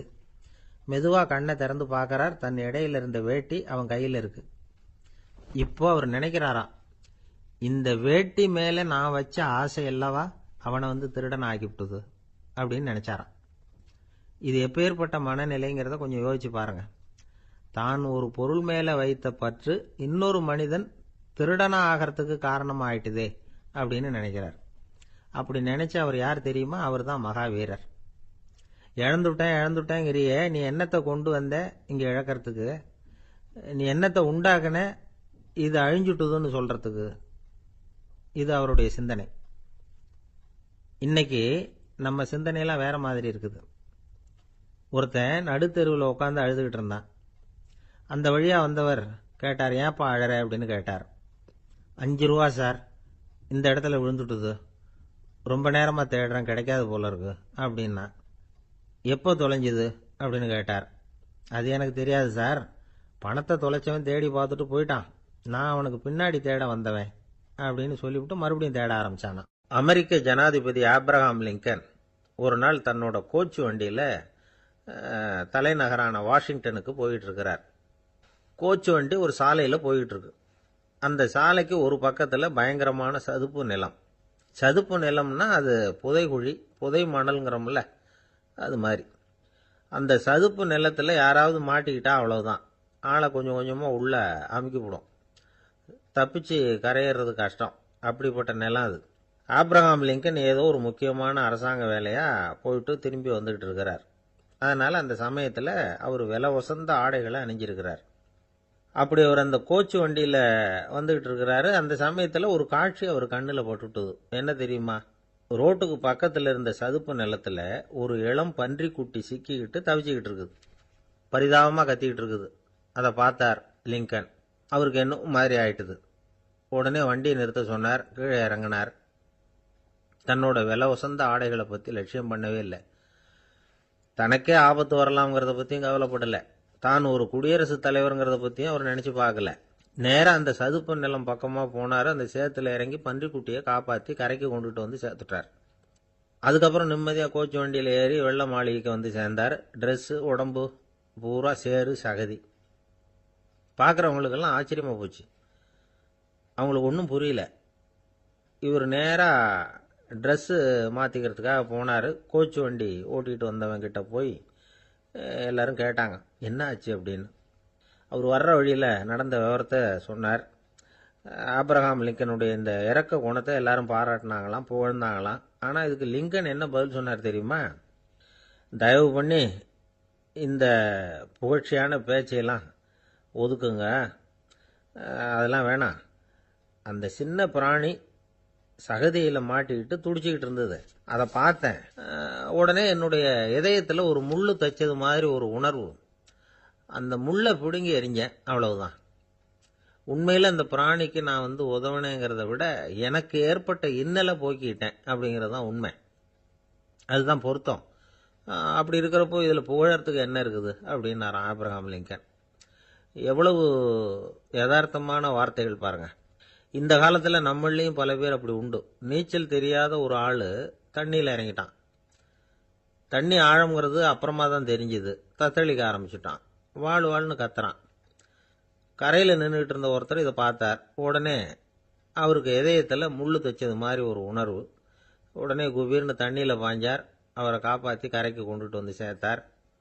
இதை பார்த்துக்கிட்டு இருந்த இன்னொருத்தர் காப்பாற்றின அந்த ஆளை பாராட்டி புகழ்ந்தார். என்ன புகழாதீங்க சார் அப்படின்னார் அவர். ஏன்னு கேட்டார் இவர். நான் அந்த ஆளை ஏன் காப்பாற்றினேன் தெரியுமா? அவன் நேத்திக்கு என்கிட்ட 300 ரூபா கடன் வாங்கியிருக்கிறான். இவன் தண்ணியில போட்டான்னா நான் கொடுத்த கடனும் தண்ணியில போடும். அதனால தான் விழுந்து காப்பாத்தினேன் அப்படின்னா அந்த ஆள். ஒரு இலக்கிய கூட்டம் ஏற்பாடு பண்ணியிருக்கிறோம், நீங்க அவசியம் வந்து அதில் பேசணும் அப்படின்னு கேட்டுக்கிட்டார் ஒருத்தர். வேணாங்க, 4 பேருக்கு முன்னாடி வந்து நிற்கிறதுனா எனக்கு ரொம்ப கூச்சமா இருக்கும் அப்படின்னாரு இவர். ஏன் சார் இன்னமும் குழந்தை மாதிரி கூச்சப்படுறீங்களே அப்படின்னார் அவர். அவரை ஒரு மாதிரியாக சமாளித்து அனுப்பி வச்சுட்டு அதுக்கப்புறம் அதை பற்றி இவர் யோசிச்சு பார்த்துருக்கார். சில நிபுணர்கள் எழுதியிருக்கிறத படிச்சும் பார்த்துருக்கிறார். மனோதத்துவ நிபுணர்கள் என்ன சொல்கிறாங்க தெரியுமா? 10லேருந்து 20% குழந்தைகள் பிறக்கிறப்பவே கூச்ச சுபாவம் கொண்டதாக தான் இருக்குதான். ஒரு தாத்தா தன்னோட பேர பிள்ளைய ஆசையாக கூப்பிடுறார் விளையாட்டு காட்ட, அதை அழுதுகிட்டு ஓடி போகுது. ஒரு அம்மா தன்னோட பிள்ளைய பள்ளிக்கூடத்தில் சேர்க்கறதுக்காக கூப்பிட்டுக்கிட்டு போகிறாங்க. அந்த புள்ள அம்மாவோட முந்தானையில் ஒளிஞ்சிக்கிட்டு வெளில வரமாட்டேங்குது. இவங்களெல்லாம் எப்படி சமாளிக்கிறது? குழந்தைகளோட கூச்ச சுபாவத்தை போக்குறது எப்படி? இதுக்கு நிபுணர்கள் சில யோசனைகளை சொல்லியிருக்கிறாங்க. மற்றவங்களுக்கு முன்னாடி என் பையனுக்கு கூச்சம் ரொம்ப அதிகம் சார், மற்றவங்க பார்த்தா ரொம்ப வெக்கப்படுறான், இப்படி சொல்கிற அப்பாக்கள் உண்டு. என் பையன் புது மனுஷால பார்த்தா அட்டையாக ஒட்டிக்குவான் சார் அப்படின்னு சொல்கிற அப்பாக்களும் உண்டு. இப்படிலாம் குழந்தைகளுக்கு வந்து முத்திரை குத்துறது ரொம்ப தப்பான். புதுசாக யாராவது வீட்டுக்கு வந்தால் குழந்தை தானாக தன்னோட கூச்சத்தையும் பயத்தையும் போக்கிக்கிட்டு சகஜமாக மாறி வர்றதுக்கு வாய்ப்பு கொடுக்கணுமா. ஒரு கூட்டத்துக்கோ அல்லது சொந்தக்காரங்க கல்யாணத்துக்கோ குழந்தைய அழைச்சிட்டு போகிறீங்க, அங்கே போய் கட்டாயப்படுத்தி குழந்தைய மற்றவங்க கிட்ட பேச சொல்லக்கூடாது. சில சமயம் குழந்தை தானாக தன்னுடைய கூச்ச சுபாவத்தை விட்டு பேசுறதுக்கு முன் வந்தால் அதை பாராட்டணும். குழந்தை கலகலப்பு இல்லாமல் மௌனமாக இருந்ததுன்னா அதையும் கண்டுக்கக்கூடாது. குழந்தை பேச ஆரம்பித்தா அதை ஆர்வத்தோடு கவனிக்க தெரியணும். கலந்து உரையாடுற பழக்கத்தை வீட்லேயே ஆரம்பிக்கலாம். கேட்டதுக்கு பதில் சொல் அப்படின்னு நீங்கள் அதிகாரம் பண்ணிகிட்டு இருக்கக்கூடாது. அது வந்து குழந்தைக்கு பேசுகிற சந்தர்ப்பத்தை குறைச்சிருமா. இப்போ நாம் அதிகாரம் பண்ணால் கேலி செய்கிற பழக்கம் குழந்தைகளை வந்து ரொம்ப பாதிச்சிருமா. பெரியவங்களானதுக்கு அப்புறமும் சில பேர் கூச்சத்தோடவும் பயத்தோடவும் இருக்கிறதுக்கு இதுதான் காரணம். சின்ன வயசில் அவங்கெல்லாம் ஏதாவது கேலிக்கு ஆளாகி இருப்பாங்க. 2வது குழந்தை மூத்த குழந்தைய வந்து கேலிக்கு ஆளாகிற சந்தர்ப்பங்களை கண்டு கேலி பண்ணினா அது இளம் நெஞ்சங்களை விட்டு நீங்கிறதே இல்லையா. எப்பவும் குழந்தையோட நடை உடை பாவனைகளை பற்றி சொல்லிக்கிட்டே இருக்கக்கூடாதான். அதுவே கூச்ச சுபாவத்தை கொண்டுட்டு வந்துருமா. அப்பா எங்கன்னு யாராவது கேட்டால் இது மாதிரி இன்ன காரியத்துக்காக வெளியில் போயிருக்கார், இத்தனை மணிக்கு திரும்பி வருவார் அப்படின்னு சொல்கிற அளவுக்கு குழந்தைகளை வந்து பழக்கப்படுத்தி வைக்கணும். ஃபோன்லேயே யாராவது விசாரித்தா கூட இது மாதிரி பதில் சொல்லு அப்படின்னு சொல்லணும். சின்ன சின்ன மீட்டிங்கில் 4 வார்த்தை பேச தயார் பண்ணலாம். ஒரு கடையிலையோ அல்லது ஹோட்டல்லையோ ஏதாவது விவரம் கேட்கணும்னா உங்கள் குழந்தைய தைரியமாக அனுப்புங்க. குழந்தைகள் பணிவாகவும் பொறுமையாகவும் விவரம் கேட்குறப்போ கூச்ச சுபாவம் தானாக போயிடும். சின்ன வயசுலேயே இப்படிலாம் பழக்கப்படுத்தினா தான் வருங்காலத்தில் தைரியமாக இந்த சமுதாயத்தில் வாழ முடியும். இல்லைன்னா 60 வயசுலேயும் அடுப்பங்கரையை விட்டு வெளில வர்றதுக்கு கூச்சப்பட்டுக்கிட்டு தான் இருக்க வேண்டியிருக்கும். இந்த காலத்து பிள்ளைங்க எவ்வளவோ பரவாயில்ல, எதுக்கும் தயங்குறதில்ல, கூச்சப்படுறதில்ல. ஒரு அம்மா அடுப்பங்கரையிலேருந்து சத்தம் போட்டாங்க, டேய் ராமு, தயவு பண்ணி அந்த டிவியை நிறுத்துறா, அந்த பெண்ணோட குரல் மகா மோசம், அடுப்பங்கரையில் இருக்கிற என்னாலேயே அதை சகிச்சிக்க முடியல அப்படின்னாங்களாம். உடனே பையன் கொஞ்சம் கூட தயங்காமல் பதில் சொல்கிறான், அம்மா இந்த குரல் டிவியிலேருந்து வரல, எதிர்த்த விட்டு மாமி தான் இங்கே வந்திருக்கிறாங்க, அவங்க தான் இப்போ என்னோட பேசிக்கிட்டு இருக்கிறாங்க அப்படின்னானா. ஐயா, உங்கள் பேரை தொடர்ந்து தினம் கேட்டுக்கிட்டு இருக்கிறேன் அப்படின்னார் ஒருத்தர். தொடர்ந்து கேட்குறீங்களே, உங்களுக்கு காது வலிக்கலையா அப்படின்னு கேட்டோம். பேசுகிற உங்களுக்கே வாய் வலிக்கல அப்படிங்கிறப்போ கேட்குற எங்களுக்கு எப்படி காது வலிக்கும் அப்படின்னார். நம்ம உடம்புல ஒரு அதிசயம் என்ன தெரியுமா? ரொம்ப நேரம் நாம் நடக்கிறோம்னு வச்சுக்கோங்க, கால் வலிக்கும். ரொம்ப நேரம் வேலை செஞ்சால் கை வலிக்கும், உடம்பு வலிக்கும். ரொம்ப நேரம் பார்த்துக்கிட்டே இருந்தால் கண்ணு வலிக்கும். ரொம்ப நேரம் பேசிக்கிட்டே இருந்தால் வாய் கூட வலிக்கும். ஆனால் ரொம்ப நேரம் கேட்டுக்கிட்டே இருக்கிறதுனால காது வலிக்கிறது இல்லை. அதனால் கேட்கறதுக்கு முக்கியத்துவம் கொடுத்தாங்க நம்ம பெரியவங்க. திருவள்ளுவர் வந்து தேவையில்லாமல் வார்த்தைகளை உபயோகப்படுத்த மாட்டார். ஒரு திருக்குறள்னு எடுத்துக்கிட்டாவே அதில் மொத்தம் 7 வார்த்தைகள், அவ்வளவுதான். அப்படி 7 வார்த்தைகள் மட்டுமே உள்ள ஒரு திருக்குறளில் வள்ளுவர் ஒரே வார்த்தையை 5 தடவை உபயோகப்படுத்தியிருக்கிறார், திரும்ப திரும்ப பயன்படுத்தியிருக்கிறார். அப்படின்னா அதை எந்த அளவுக்கு வலியுறுத்தி சொல்றார் அப்படிங்கிறத நாம் புரிஞ்சுக்கணும். அது என்ன குறள்? செல்வத்துள் செல்வம் செவிச்செல்வம், அச்செல்வம் செல்வத்துள் எல்லாம் தலை. செவிச்செல்வம்ங்கிறது அவ்வளவு முக்கியமானது. கற்றலின் கேட்டல் நன்று. அதிகம் கேட்கணுங்கிறதுக்காகத்தான் எவ்வளவு கேட்டாலும் காது வலிக்கிறது இல்லை. குறைச்சலாக பேசணும், அதிகமாக கேட்கணும். இன்னொரு விஷயம் கவனிங்க. நம்ம உடம்புல கண்ணுக்கு மூடி இருக்குது, எதையாவது நாம் பார்க்க விரும்பலைன்னா உடனே கண்ணை மூடிக்கலாம். நம்ம வாய்க்கு மூடி இருக்குது, பேச விருப்பம் இல்லையா, வாயை மூடிக்கலாம். மூக்குக்கு கூட மூடிக்கிற வசதி இருக்குது, எதையாவது முகர விருப்பம் இல்லையா, மூச்சை அடக்கிக்கலாம். ஆனால் பாருங்கள், காதுக்கு மூடி கிடையாது, அதை கையால் தான் மூட முடியும். யார் என்ன சொன்னாலும் அது நல்லதோ கெட்டதோ காதில் விழுந்துக்கிட்டு தான் இருக்கும். அறிவு தான் நல்ல விஷயங்களை எடுத்துக்கிட்டு கெட்ட விஷயங்களை விட்டுடணும். நல்ல கருத்துக்கள் நம்ம காதில் நிறைய விழுந்துக்கிட்டே இருக்கணும். அதை கேட்டு நாம் நல்லபடியாக வாழணுங்கிறது தான் படைப்பின் விருப்பம். ஆன்மீகவாதிகள் கூட ஒன்று சொல்லுவாங்க. அதாவது, ஆன்மீக பாதையில் நீங்கள் முன்னேறணும்னா முதல்ல சிரவணம் செய்யணும்பாங்க. அதாவது பெரியவங்க சொல்கிற நல்ல கருத்துக்களை கேட்கணும் அப்படின்னு அதுக்கு அர்த்தம். அதனால் யார் நல்ல கருத்துக்களை சொன்னாலும் அதை காது கொடுத்து கேளுங்க. இவ்வளவு கருத்துக்களையும் நம்ம நேயர் ஒருத்தர்கிட்ட சொல்லிகிட்டு இருந்தோம். அவரும் சரி சரின்னு தலையாடிக்கிட்டே இருந்தார். அப்புறம் சொன்னார், நீங்கள் சொல்கிறது சரிதான் சார், காதுக்கு மூடி இல்லைங்கிறது ரொம்ப சரி. அதனால தான் உங்கள் தகவல் கூட நாங்கள் விரும்புகிறோமோ இல்லையோ தினம் காதில் விழுந்துக்கிட்டு இருக்குது அப்படின்னார். எங்களுக்கு ரொம்ப பெருமையாக இருந்தது. அப்படியா அப்படின்னோம். ஆனாலும் என்ன மாதிரி சில பேர் நீங்கள் தகவல் சொல்கிற சமயத்தில் காதில் மூடி இல்லையேன்னு சொல்லி கவலைப்படுறதில்ல சார் அப்படின்னார். ஏன்னு கேட்டோம். காதை மூடுறதுக்கு தானே வசதி இல்லை, ரேடியோவை மூடுறதுக்கு வசதி இருக்குதுல்ல, அதனால் டக்குன்னு அதை மூடி வச்சுருவோம் அப்படின்னார். அம்மாக்காரங்களுக்கு அடிக்கடி ஏற்படுற கவலை ஒன்று உண்டு. அதாவது, குழந்தை சரியாக சாப்பிட மாட்டேங்குதே அப்படிங்கிற கவலை. இவங்கெல்லாம் ஒரு விஷயத்தை நல்லா புரிஞ்சுக்கணும். குழந்தைகள்ங்கிறவங்க பெரியவங்க மாதிரி இல்லை.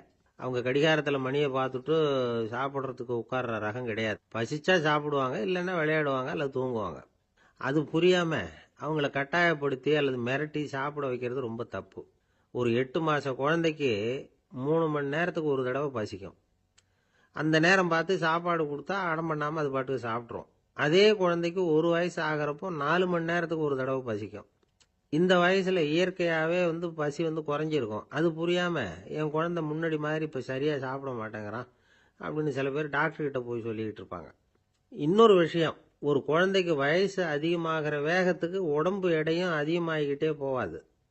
உடம்பு எடை அதிகமாகிற வேகம் குறைஞ்சிக்கிட்டே வரும். 6 மாத குழந்தைக்கு ஒரு வாரத்தில் 150 கிராம் எடை கூடும். ஒரு வயசில் வாரத்துக்கு 71 கிராம் எடை கூடும். இது புரியாமல் அதிகமாக சாப்பாட்டை கொடுத்து குழந்தைய கஷ்டப்படுத்தக்கூடாது. ஏன்னா அளவுக்கு மீறின உணவு அஜீரணத்தை உண்டு பண்ணிவிடும். குழந்தைக்கு ஒரு தட்டில் கொஞ்சமாக ஆகாரத்தை வச்சு கொண்டுகிட்டு போய் கொடுக்கணும். மலை மாதிரி குவிச்சு வச்சா அதை பார்த்ததுமே பசி அடங்கி போயிடும். அடித்து மிரட்டி பயமுறுத்தி குழந்தைய சாப்பிட வைக்கிற பழக்கம் இருக்குது பாருங்க, அதுக்கு ஃபுட் ஃபோர்ஸிங் அப்படின்னு பேர். இப்படி பண்ணுனா குழந்தைக்கு சாப்பாட்டில் விருப்பம் குறைஞ்சிரும், அதை கண்டாவே வெறுக்க ஆரம்பிச்சிடும். அது மாதிரி உளம் சார்ந்த பசி குறைவு, சைக்கோஜெனிக் அனோரெக்சியா, அது ஏற்படுமா. சாப்பாடுங்கிறதே ஒரு தண்டனை மாதிரி தோணும். குழந்தைகளுக்கு பிடிச்ச மாதிரியான ஆகாரத்தை கொடுக்கணும். சத்து அதிகம் இருக்குங்கிறதுக்காக அதுக்கு பிடிக்காத ஆகாரத்தை கொடுத்து கட்டாயப்படுத்தக்கூடாது. குழந்தைகளுக்கு 2 வயசு ஆகிறப்போ இயற்கையாகவே எதிர்மறை குணம் உண்டாகும். அதாவது அந்த எதிர்மறையாக பேசுறது. இது மாதிரி சமயங்களில் நாம் என்ன சொல்கிறோமோ அதுக்கு நேர்மாறாக நடந்துக்கும். ஏட்டிக்கு போட்டி. சாப்பிட சொன்னால் விளையாட போவோம், விளையாட சொன்னால் சாப்பாடு கேட்கும். இதை புரிஞ்சுக்கிட்டு நடந்துக்கணும். குழந்தை சொன்ன பேச்சை கேட்கலேன்னு கோவப்படக்கூடாது.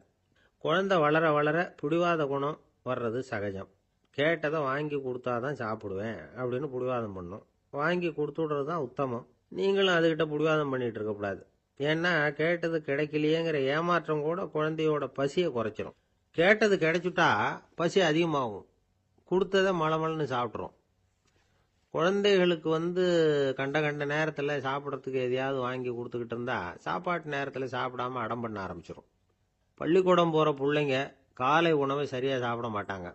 அச்சம், அவசரம், பரபரப்பு இதெல்லாம் தான் காரணம். பள்ளிக்கு புறப்படுறதுக்கு ஒரு 3/4 மணி நேரத்துக்கு முன்னாடியே சாப்பாடு போட்டுருங்க, அது சரியாக போடும். படிக்கிற குழந்தைகள் உடல் சோர்வு, மனச்சோர்வு இது காரணமாக கூட சாப்பிட மறுக்கிறது உண்டு. இப்போ உதாரணமாக சாயந்தரம் விளையாடி விட்டு வீட்டுக்கு வந்ததும் சாப்பிட சொன்னால் வேணாம்பாங்க. இது உடல் சோர்வு. ரொம்ப நேரம் வீட்டு பாடங்களை செஞ்சு முடித்த கையோடு சாப்பிட சொன்னாலும் அவங்களால சரியாக சாப்பிட முடியாது. இது உளச்சோர்வு, அதாவது மனச்சோர்வு. இதை தவிர குழந்தைகளுக்கு உடல் நலக்குறைவு ஏற்பட்டால் கூட சாப்பிட மறுக்கிறது உண்டு. சில மருந்து மாத்திரைகள் கூட பசியை குறைச்சிரும். அதனால் சரியாக தெரிஞ்சுக்கிட்டு குழந்தைகளை சாப்பிட வைக்கணும். அது புரியாமல் கையில் சாப்பாட்டு தட்டை வச்சுக்கிட்டு குழந்தைகளை விரட்டிக்கிட்டு அலையக்கூடாது. ஒரு சின்ன பையன் சொன்னான், எங்கள் அம்மா சாப்பாடு போடுறது தெரிஞ்சா நான் உடனே வீட்டை விட்டு வெளியில் ஓடி போடுவேன் அப்படின்னா. ஏன் அப்படி பண்ணுறேன்னு கேட்டோம். எங்கள் அப்பா கூட அது மாதிரி தான் சார் பண்ணுவார் அப்படிங்கிறான். கங்கைக்கரை தோட்டம் பக்கத்தில் ஒரு ஆசிரமம், அங்கே ஒரு பெரியவர் தங்கியிருக்கிறார். அவர் தான் ராமகிருஷ்ண பரமஹம்சர். அந்த ஆசிரமம் இருந்த இடம் கரக்பூர். வங்காளத்தில் பொதுவாக எல்லாரும் மீன் சாப்பிட்றது உண்டு. கங்கையில் குளிச்சுட்டு கையில் ஒரு மீனோட வர்றது வழக்கம். இவர் இருக்கிற இடத்துக்கு கங்கையில் படகு வழியாக வரணும். அப்படி தான் எல்லாரும் வருவாங்க. வர்றவங்களை ஒன்று கூட்டி ஆன்மீக விஷயங்களை பற்றி பேசிக்கிட்டு இருப்பார். ஒவ்வொரு நாள் ஒவ்வொருத்தர் நகரத்துக்கு போகணும். வரும்பொழுது மீன் கொண்டுகிட்டு வரணும். அதுக்கு ஒரு அட்டவணையே உண்டு ஆசிரமத்தில். அது பிரகாரம் ஒரு நாள் சுவாமி யோகானந்தர் படகில் போனார். படகை செலுத்தினவங்க ராமகிருஷ்ணரையும் சுவாமி யோகானந்தரையும் மற்றவங்களையும் பித்தர்கள் அப்படின்னு சொல்லி ஏளனமாக பேசினாங்க. அவங்க என்ன பைத்தியம் பிடிச்சவங்க அப்படிங்கிறது மாதிரி. சுவாமி யோகானந்தருக்கு ரொம்ப மென்மையான இதயம். இவங்க இப்படி கண்ணாபின்னான்னு பேசுகிறத பார்த்தா மீனை வாங்கிட்டு திரும்புகிறப்போ என்ன நடக்குமோ அப்படிங்கிற பயம் வேற வந்துட்டுது அவருக்கு. அவ்வளவு மென்மையானவர். இதை தெரிஞ்சுக்கிட்ட ராமகிருஷ்ணர், யோகானந்தா இங்கே வா அப்படின்னு கூப்பிட்டார். இவர் கண்ணீரை தொடச்சிக்கிட்டே கிட்ட போனார். சொன்னார், ஐயா, படகு ஓட்டுறவங்க உங்களை பற்றி மோசமாக பேசுகிறாங்க. என்ன திட்டினா பரவாயில்ல, ஆனால் உங்களை அவங்க திட்டுறாங்க. அதை என்னால் தாங்கிக்க முடியல அப்படின்னார். இதை கேட்டதும் ராமகிருஷ்ணருக்கு கோபம் வந்துட்டு தான். என்னது, உன்னுடைய குருவை பற்றி அவங்க மோசமாக பேசும்பொழுது நீ சும்மா இருந்தியா? வெளியில் போ அப்படின்னு விட்டார். குரு நிந்தனை செய்கிறப்போ அதை கேட்டுக்கிட்டு சும்மா இருக்கலாமா? குரு நிந்தனையை கேட்டால் பாவம் இல்லையா? என்னை தூற்றும் போது அவங்க பாவம் செய்கிறாங்க. அதை கேட்டுக்கிட்டு நீ சும்மா இருந்தால் நீயும் பாவம் செய்கிற அப்படின்னாராம். அடுத்த நாள் சுவாமி நிரஞ்சனானந்தர் போக வேண்டிய நாள். இவர் படகுல போகும்பொழுதும் அதே மாதிரி நடந்துதான். அவங்க மோசமாக பேச ஆரம்பித்தாங்க, திட்ட ஆரம்பித்தாங்க. அப்படி கேலி பண்ண ஒருத்தனை இவர் என்ன பண்ணார், பலார்னு கன்னத்தில் அரைஞ்சிட்டார். இன்னொருத்தனை கங்கையில் தூக்கி எறியறதுக்கும் தயாராகிட்டார். அதுக்கப்புறம் அவங்க யாரும் வாயை திறக்கலை. மீன் வாங்கிட்டு வர்றப்பவும் படகுல ஒரே அமைதி. அவ்வளவு பயம் அவங்களுக்கு. ராமகிருஷ்ணர் கூப்பிட்டு விசாரித்தார் என்ன நடந்ததுன்னு. இவர் சொன்னார், அவர் யோகானந்தா போகும்பொழுது என்ன நடந்ததோ அப்படியே தான் இப்பவும் நடந்தது. குரு நிந்தனை செய்கிறத கேட்டுக்கிட்டு நான் சும்மா இருப்பேனா? ஒருத்தனை அப்படியே அரைஞ்சுட்டேன், இன்னொருத்தனை ஆற்றுல தூக்கி போட்டுருவேன்னு பயமுறுத்தினேன், அவ்வளவுதான் அப்படின்னாராம். இப்போவும் ராமகிருஷ்ணருக்கு கோபம் வந்துட்டு தான். என்ன இது, அணியறது காஷாயம், இருக்கிறது ஆசிரமம், உனக்கு இவ்வளவு கோபம் வந்ததுன்னா அப்புறம் என்னத்துக்கு ஆசிரமத்தில் இருக்கணும்? பிரம்மச்சாரி எப்பவும் அமைதியாக இருக்கணும் அப்படின்னு அறிவுரை சொன்னாராம் ராமகிருஷ்ணர். அப்போ இவர் கேட்டாராம், ஏங்க அவருக்கு ஒரு விதமான அறிவுரை சொன்னீங்க, எனக்கு வேற விதமாக அறிவுரை சொல்கிறீங்க, இதில் எது உண்மை அப்படின்னு கேட்டிருக்கார். இதுக்கு ராமகிருஷ்ணர் சொன்ன பதில் என்னன்னா, அட அசடே, சக்கரத்தில் காற்று அதிகமாக இருந்தால் குறைக்கணும், குறைச்சலாக இருந்தால் கூட்டணும்.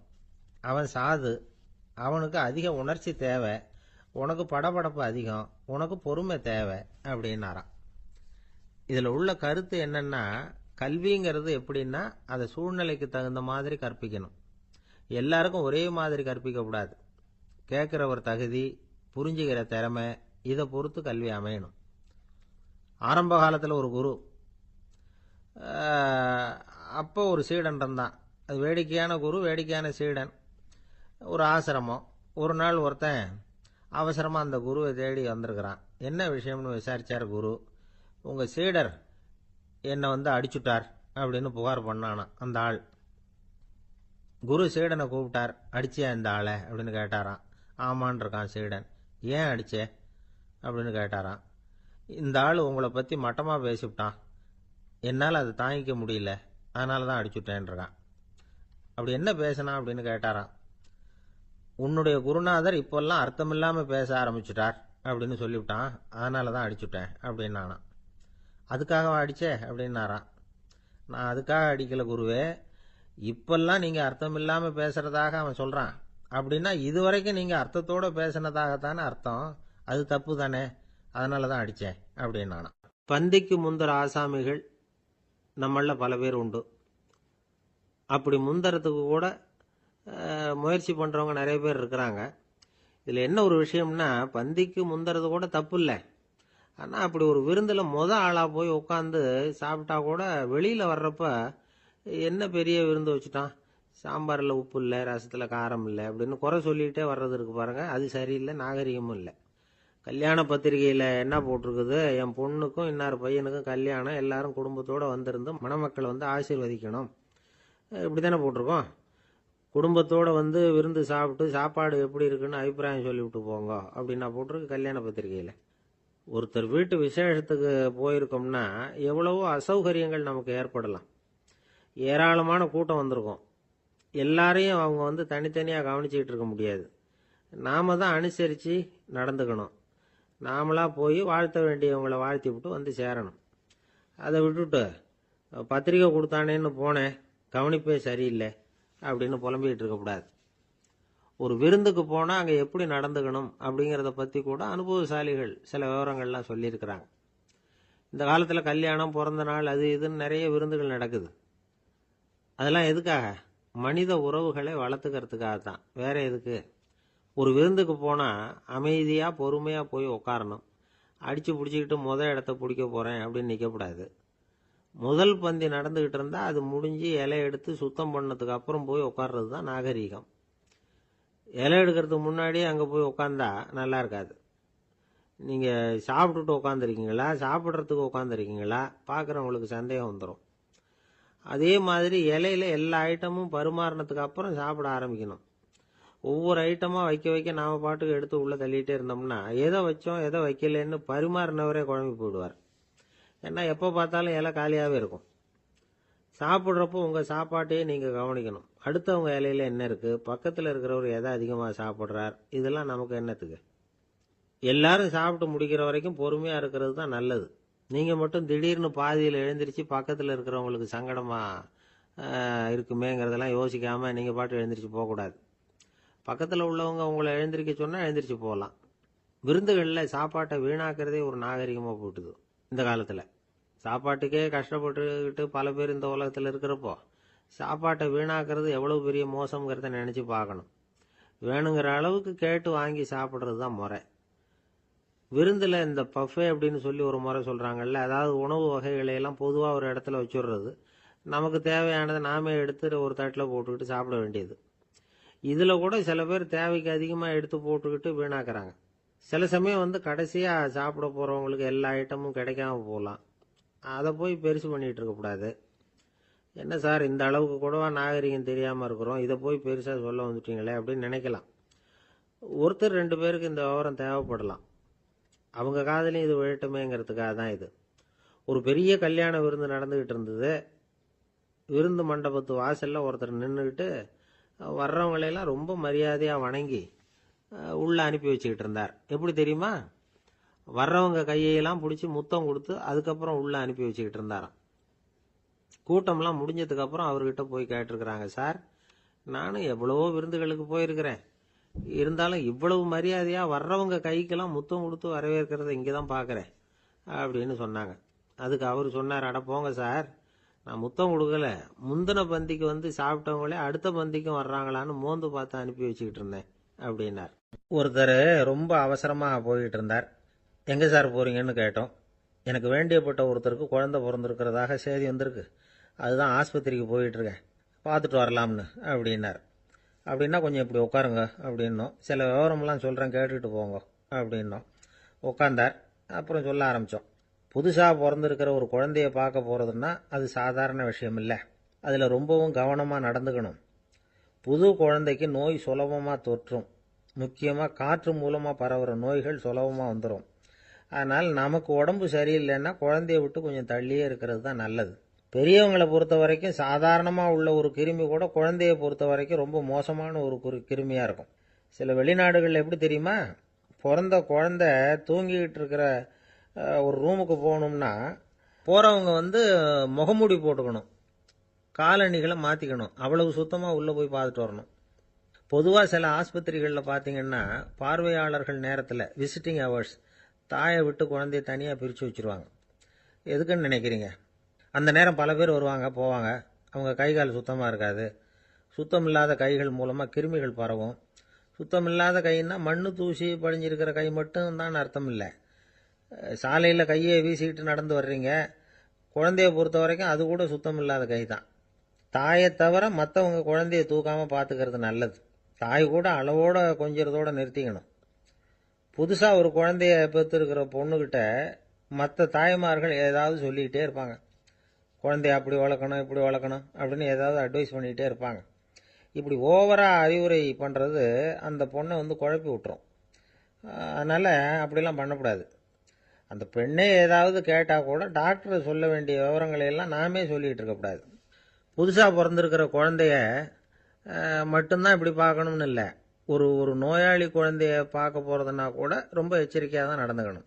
ஒரு தின்பண்டமோ விளையாட்டு சாமானோ அந்த குழந்தைக்கு நாம் வாங்கிட்டு போகிறதா வச்சுக்குவோம். அதை நேராக கொண்டுகிட்டு போய் அந்த குழந்தைகிட்டே கொடுக்கக்கூடாது.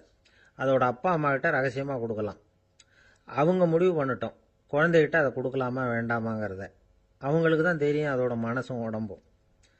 உங்கள் அக்கறையை காட்டுறதா நினச்சிக்கிட்டு குழந்தை வாயில் எதையும் கொண்டுட்டு போய் போடாதீங்க. போகிறப்போ உங்கள் வீட்டு குழந்தையும் அழைச்சிட்டு போகாதீங்க.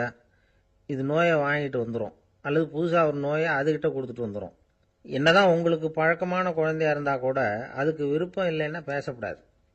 அங்கே போய் அவங்க பள்ளிக்கூடத்தை ஞாபகப்படுத்திகிட்டு இருக்கக்கூடாது. நோயில் இருக்கிறப்ப ஸ்கூலை பற்றி பேச அது விரும்பாது. ஆஸ்பத்திரியை விட்டு வெளியில் புறப்படுறப்போ குழந்தைகிட்ட சொல்லணும்னு அவசியம் இல்லை. அதோட அப்பா அம்மா கிட்ட சொல்லிவிட்டு புறப்பட்டா போதும். குழந்தை கோபிச்சிக்காது. சமூக சம்பிரதாயத்தை பற்றி அது கவலைப்படுறதில்ல. இப்படி எல்லா விவரமும் நம்ம எதிரில் உட்காந்துருந்தவங்க கிட்ட சொல்லி முடித்தோம். ரொம்ப நன்றி சார் அப்படின்னு சொல்லிவிட்டு அவர் புறப்பட்டார். குழந்தைங்க கொஞ்சம் வளர்கிற வரைக்கும் தான் நாம் எச்சரிக்கையாக இருக்கணும்னு இல்லை, வளர்ந்த பிறகு இன்னும் எச்சரிக்கையாக இருக்கணும். ஒரு பையன் பள்ளிக்கூடத்துலேருந்து திரும்பி வீட்டுக்கு வந்தான். முகம் பூரா நகத்தால் கீறி இருந்தது. அப்பா பார்த்து பயந்துட்டார். யாருடா உன்னை இப்படி பண்ணது அப்படின்னார். என் கூட படிக்கிற இன்னொரு பையன்னா. நாளைக்கு உன் கூட பள்ளிக்கூடத்துக்கு வர்றேன், நீ எனக்கு அவனை அடையாளம் காட்ட முடியுமான்னார். அது ரொம்ப சுலபம் நான் பையன். எப்படின்னார் அப்பா. அவன் காதில் ஒன்றை கையோடு எடுத்துகிட்டு வந்திருக்கிறேன், இதோ என் பையில தான் வச்சிருக்கேன் அப்படிங்கிறான் அந்த பையன். அன்பா இருக்கணும்னு அநேக பெரியவங்க சொல்லியிருக்கிறாங்க. நாமளும் அதை கேட்டுட்டு அன்பு காட்டுறதுக்கு தயாராக தான் இருக்கிறோம். அதை வாங்கறதுக்கு தான் ஆளை காணும். இருந்தாலும் அன்புல எத்தனையோ வகை உண்டு. அதை சரியா புரிஞ்சுக்கிட்டு அதுக்கப்புறம் அன்பு காட்ட ஆரம்பிக்கணும். வகையை புரிஞ்சுக்காம அன்பு காட்டினா வம்புல மாட்டிக்க வேண்டியது தான். அன்புன்னா சாதாரணமாக நினைச்சு விடாதீங்க. அதுல எவ்வளவு விதம் தெரியுமா? இரக்கம், கருணை, காருண்யம், பந்துத்துவம், பட்சம், பாசம், நேசம், விசுவாசம், அபிமானம், காதல், பக்தி, இப்படி பல விதமா அதை பத்தி சொல்லி வச்சிருக்கிறாங்க பெரியவங்க. இந்த வார்த்தைகள்லாம் நாம கேள்விப்பட்டது தான். இருந்தாலும் அதுகளுக்குள்ள என்ன வித்தியாசம்னு கேட்டா சரியா சொல்ல தெரியாது. அதனால இந்த வார்த்தைகளுக்கெல்லாம் பெரியவங்க என்ன விளக்கம் சொல்றாங்கன்னு இப்ப பார்க்கலாம். எளியவர்கள் மேல செலுத்துற அன்பு இருக்கு பாருங்க, அதுக்கு இரக்கம்னு பேரு. அறிவு பலம், சரீர பலம், இது ரெண்டும் இல்லாதவங்க மேல, அதாவது வலிமையற்றவர்கள் மேல செலுத்துற அன்பு இருக்கு பாருங்க, அதுதான் கருணை. எறும்புல இருந்து யானை வரைக்கும் சகல ஜீவராசிகள் மேலேயும் காட்டுற அன்புக்கு காருண்யம்னு பேரு, ஜீவகாருண்யம். சிவி சக்கரவர்த்தி காட்டின அன்பு இந்த ரகம். உறவினர்கள், சொந்தக்காரங்க, அவங்க வசதியா இருந்தாலும் வறுமையில் இருந்தாலும் வித்தியாசம் இல்லாம காட்டுற அன்பு இருக்கு பாருங்க, அதுக்கு பேரு பந்துத்துவம். ஒரு எஜமானன் வேலையாள்கிட்ட காட்டுற அன்பு இருக்கு பாருங்க, அதுக்கு பேரு தான் பட்சம். அவனும் தன்னை மாதிரி மனுஷன்தாங்கிற நினைப்பு வேணும். ஒரு தாய் தன்னுடைய குழந்தை மேல, ஒரு குழந்தை தன்னுடைய தாய் மேல செலுத்துற அன்புக்கு பாசம்னு பேரு. ஈருடல் ஓர் உயிர்னு நினைக்கிறது இது. ராமரும் கௌசலையும் இதுக்கு உதாரணம். தம்மை ஒத்த நண்பர்கள் கிட்ட செலுத்துற அன்புக்கு நேசம்னு பேரு. வயசு, செல்வம், அந்தஸ்து இந்த வித்தியாசமெல்லாம் பார்க்காம அவங்க சுக துக்கத்துல சமபங்கு எடுத்துக்கிறது இது. கிருஷ்ணன் குசேலர்கிட்ட காட்டினது இந்த ரகம். வேலை செய்யறவன் முதலாளி கிட்ட காட்டுற அன்புக்கு விசுவாசம்னு பேரு. தேசத்து மேலையும் தாய்மொழி பேர்லையும் செலுத்துற அன்புக்கு அபிமானம்னு பேரு. தேசாபிமானம்னு சொல்றமே இதுதான். ஒரு கணவன் மனைவி பேர்ல காட்டுற அன்புக்கு காதல்னு பேரு. கடவுள் பேர்ல செலுத்துற அன்புக்கு பக்தின்னு பேரு. இப்படி அன்புல பல ரகம் இருக்கிறப்போ அதுல உள்ள வித்தியாசம் தெரியாம இடம் மாத்தி அன்பு காட்டினா இடைஞ்சல் தான். சரி, இந்த அன்பை பத்தி விஞ்ஞானம் என்ன சொல்லுது தெரியுமா? இதயத்தை பாதுகாக்கிறதுக்கு முக்கியமா தேவைப்படுற ஒண்ணு இந்த அன்புதான்னு சொல்லுது. நெதர்லாந்து விஞ்ஞானிகள் இதை ஆராய்ச்சி பண்ணியே கண்டுபிடிச்சிருக்கிறாங்க. கொஞ்சம் முயல் குட்டிகளை 2 பிரிவா பிரிச்சாங்க. 2 குரூப்புக்கும் கொழுப்பு அதிகமா உள்ள ஆகாரத்தையே கொடுத்துட்டு வந்தாங்க. ஆனா ஒரு குரூப்புக்கு வெறுமன ஆகாரத்தை கொடுத்ததோட சரி, இன்னொரு குரூப் முயல்களுக்கு ஆகாரம் கொடுத்ததோட நிறுத்திக்கல. அதுக்கு முன்னாடி கூண்டுகளை திறந்து விட்டு முயல்களை கொஞ்ச நேரம் எடுத்து கொஞ்சி விட்டு அதுக்கப்புறமா ஆகாரம் கொடுத்தாராம் ஆராய்ச்சியாளர். இந்த குரூப்புக்கு இதய பாதிப்பு 60% குறைச்சலா இருந்துதான். சில நோயாளிகளுக்கு ஹார்ட் அட்டாக் வந்தாலும் அதை தாங்கிக்கிட்டு குணமாகிற சக்தி அதிகமா இருக்குது. இது எப்படின்னு ஆராய்ச்சி பண்ணி பார்த்திருக்கிறாங்க. அவங்கெல்லாம் மனைவி தன் பேர்ல ரொம்ப அன்பா இருக்கிறதாக நினைக்கிறவங்களா இருக்கிறாங்களாம். இதய நோயாளிகள் பல பேரை சந்திச்சு இதய நோய் ஏற்பட என்ன காரணம்னு கேட்டிருக்கிறாங்க. அவங்க சொன்ன காரணம்லாம் சாப்பாடு சம்பந்தமா இல்லையா, மனைவி அன்பா இல்ல, இப்படிப்பட்ட காரணத்தை தான் சொல்றாங்களாம்.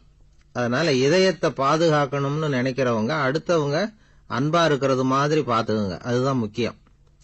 ஒருத்தர் முகம் பூரா பிளாஸ்டரி போட்டுக்கிட்டு வந்தார். ரொம்ப கோபமா, என்னங்க ஆச்சுன்னு விசாரிச்சேன். எல்லாம் உங்களால தான் சார்னார். விவரமா சொல்லுங்களேன். என்ன உங்க தகவலை கேட்டுட்டு ஒரு பூனைக்குட்டியை கையில எடுத்தேன், அன்பா அதை தடவி கொடுக்கறதுக்காக. ஆனா அது முந்திக்கிட்டது, அது என் முகத்தை தடவி கொடுத்துட்டுது. முகம் பூரா நகை கீறல், அதுதான் இப்படி அப்படின்னார். அன்புல அறிவு சேராததுனால வந்த கோளாறு இது. காஞ்சிபுரத்துல பல்லவ ராஜா ஒரு கோவில் கட்டினார், கைலாசநாதர் கோவில். அதுக்கு கும்பாபிஷேகம் பண்றதுக்கு ஒரு நாள் குறிப்பிட்டு அதுக்கு வேண்டிய ஏற்பாடுகள்லாம் பண்ணினார். முதல் காரியமா கடவுளை வேண்டிக்கிட்டார், நீங்க இந்த கும்பாபிஷேகத்துக்கு நேர்ல வந்து கலந்துக்கணும்னார். கடவுள் அந்த ராஜா கனவுல வந்தார். நீ கும்பாபிஷேகம் வச்சிருக்கிற அதே நாள்ல அதே நேரத்துல எனக்கு இன்னொரு ஊர்ல ஒரு கும்பாபிஷேகம் இருக்குது, அதுக்கு போக வேண்டியிருக்கு. அதாவது திருநின்ற ஊர்ல என்னுடைய பக்தர் ஒருத்தர், அவரும் ஒரு கோயில் கட்டி கும்பாபிஷேகம் செய்யறார். நான் அதுக்கு போக வேண்டியிருக்கு, அதனால உன்னுடைய தேதியை நீ மாத்தி வச்சுக்கோ அப்படின்னார். கடவுள் தான் எங்கேயும் இருக்கிறவராச்சே, அவர் நினைச்சா 2 இடத்துலயும் இருந்து கோயில் கும்பாபிஷேகத்தை நடத்த முடியாதா? ஏன் இப்படி செய்யல? அது ஒரு முக்கியமான காரணத்துக்காக தான். திருநின்ற ஊர்ல இருந்த பூசலாருங்கிற அந்த அடியாரின் பெருமையை இந்த உலகத்துக்கு எடுத்து காட்டணுங்கிறதுக்காகத்தான் கடவுள் அந்த ராஜா கிட்ட அப்படி சொன்னார். சரி, அந்த அடியார் அப்படி என்னதான் பெருசா கோயில் கட்டி விட்டார்? ராஜா கட்டின கோயிலை விட பெருசா? அவர் கட்டினது கருங்கல்லாலேயோ மண்ணாலேயோ மரத்தாலேயோ இல்ல. அவர் கட்டின கோயில் வேற மாதிரி. அது மனசால கட்டின கோயில், மனசுக்குள்ள இருக்கிற கோவில், மனக்கோவில். அந்த அடியார் தன்னோட மனசுக்குள்ள மாசக்கணக்கா ஒவ்வொரு கல்லா சேர்த்து கட்டின கோவில். இந்த விஷயம் ராஜாவுக்கு தெரியாது. அவர் என்ன நினைச்சுட்டாரு, அது நாம கட்டின கற்கோயிலை விட ரொம்ப பெருசா இருக்கும் போல இருக்கு அப்படின்னு நினைச்சுட்டாரு. சரி, அப்பேற்பட்ட அந்த கோயிலை தரிசனம் பண்ணிவிட்டு வருவோம் அப்படின்னு நினைச்சு ராஜா திருநின்ற ஊருக்கு போறார். அங்க போய் பார்த்தா கோயிலையும் காணும், ஒன்னையும் காணும். கடைசியில பூசலார் கட்டின மனக்கோவில் தான் அதுங்கிறத அவர் புரிஞ்சுக்கிறார். உடனே அந்த அடியாரின் காலில் விழுந்து வணங்குறார். அவரோ, இது மனசால முயன்ற கோவில், இதுக்கு இத்தனை பெருமையா அப்படின்னு ஆச்சரியப்படுறார். இதுல ஆச்சரியப்படுறதுக்கு ஒண்ணும் இல்ல. ஆண்டவன் விரும்புறது அகபக்தியை தவிர புற தோற்றங்களே அல்ல. இத நாம புரிஞ்சுக்கிட்டோம்னா நமக்குள்ள எந்த வேறுபாடுகளும் வர்றதுக்கு வழியே இல்லை. இன்னொரு ராஜா இருந்தார். அவரு ஆண்டவனுக்கு படைக்கிறதுக்காக ஒரு தார் நல்ல செவ்வாழைப்பழமா எடுத்துக்கிட்டு போகணும்னு நினைச்சார். அதனால முத நாளே அதை வாங்கிட்டு வர சொன்னார் வேலைக்காரங்கிட்ட. வேலைக்காரன் போனா கடைத்தெருவில் ஒரு தார் பழம் வாங்கினா. வர்ற வழியில அவன் குடிசை, அப்படியே எட்டி பார்த்துட்டு போவோமேன்னு நினைச்சான். போனான். அங்க இவனோட குழந்தை பாவம் பசியால கத்திட்டு இருக்கு. இவன் பார்த்தான், இவ்வளவு பெரிய தாரில் ஒரு 2 பழம் எடுத்தா தெரியவா போகுது அப்படின்னு நினைச்சு ஒரு 2 பழத்தை பிச்சு அந்த குழந்தைகிட்ட கொடுத்தான். அது அதை வாங்கி வயிறார சாப்பிட்டுது, பசி அடங்குச்சு, விளையாட போயிட்டுது. இவன் அதுக்கப்புறம் வாழைப்பழத்தை எடுத்துக்கிட்டு அரண்மனைக்கு வந்தான். 2 பழம் பிச்சிருக்கிறது ராஜாவுக்கு தெரிஞ்சு போச்சு. இவன் உண்மையை சொல்லிவிட்டான். உடனே ராஜா, கடவுளுக்கு படைக்க வேண்டிய பொருளை குழந்தை எச்சில் பண்ண விட்டுருக்கியே அப்படின்னு சொல்லி அவனை கட்டி வச்சு சாட்டையால் அடிச்சார் பாவம். மறுநாள் பழத்தை கோயிலுக்கு எடுத்துட்டு போனார். கடவுள் முன்னாடி வச்சார். கடவுள் கண்ணை திறந்து பார்த்தார், பழம்லாம் அழுகி இருக்குது. என்ன இது அழுகி போன பழம் அப்படின்னார். ராஜா முழிச்சார். நல்லா தானே இருந்தது அப்படின்னு நினைச்சார். அப்போ கடவுள் அந்த ராஜா கிட்ட சொன்னாராம், இத பாருப்பா, இந்த தாரில் 2 பழம் தான் நல்ல பழம், அந்த 2 பழங்களையும் நேத்திக்கே நான் சாப்பிட்டுட்டேன் அப்படின்னாராம். அப்பதான் ராஜாவுக்கு புரிஞ்சுது, ஏழை குழந்தையின் பசியை தீர்க்கறதுக்காக உதவுன அந்த 2 பழம் தான் இறைவன் சாப்பிட்ட பழம்னு. இறைவன் இருக்கிற இடம் எது? இதுதான். என்ன சார் உங்க பையன் என்ன செஞ்சுட்டு இருக்கிறான் இப்போ அப்படின்னு கேட்டார் ஒருத்தர்.